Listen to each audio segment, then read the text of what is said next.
Magandang araw po sa ating lahat para po sa ating Bible knowledge of the day. Ngayon pong Proverbs 22 verse 21, the Bible says that I might make thee know the certainty of the words of truth. Yan pong pamagat natin. That thou mightest answer the words of truth to them that send unto thee. So the certainty of the words of truth. Yung certainty po dyan ay reality. Ang ibig sabihin, yung truth naman po ay trustworthiness. Of course, alam natin na ang salita ng Diyos ang katotohanan, the truth shall make you free. And Jesus also is the way, the truth, and the life. Para po alam natin yung mga kasiguraduhan at katotohanan ng mga pangyayari sa buhay, mga kapatid, kailangan natin ang salita ng Diyos. Yan po ang salamin natin. Pag alam mo na may muta ka, magsalamin ka, di ba? Kung alam natin yung ating pong pagkakasala, alam natin ang iiwasan. Alright? Sa pamagitan ng salita ng Diyos. Alam natin ang dapat gawin, paalin ng ating pamilya, pangalagaan sila, paglingkuran, at i-priority po ay nasa salita ng Diyos po lahat yan. Kaya nga, certainty of the words of truth.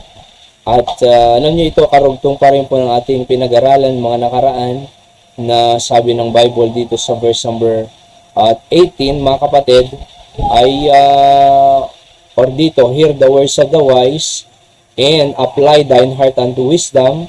At the Bible says it is a pleasant thing to keep if thou keep them within thee. So magiging pleasant sa'yo at para that thy trust may be in the Lord. At pag nandiyan ang tiwala mo, excellent things in counsels and knowledge ay darating sa iyo. At yan po yan, verse 21, certainty of the words of truth. So kumbaga may kasiguraduhan ang buhay natin sapagkat tayo po ay nanindigan sa salita ng Diyos. Sa Diyos po sigurado ang buhay. Sa Diyos po sigurado. Ayaw ng Diyos ng sugal, mga kapatid. So pag sugal kasi, hindi sigurado Parang loto. Meron nga akong kakilala. Kaya nang kaya, hindi naman nananalo. Marami na siyang pangarap na bibili ng bahay, sasakyan. Sinabi niya sa akin. Pero hanggang ngayon, hindi nananalo. Bakit? Hindi sigurado Kahit yung mga weteng, hindi sigurado. Kaya nga po ang Diyos, ayaw niya po ng sugal. Ayaw niya po ng siguro. Gusto ng Diyos sigurado. Naniniwala po ako kung anak ka ng Diyos na tunay, anak ka ng Diyos, iyak ka sa langit, tatay mo ang Diyos, hindi ka mamumuhay sa sugal. Hindi ka mamumuhay sa hindi kasiguraduhan. Gusto ng Diyos, sigurado ka lagi.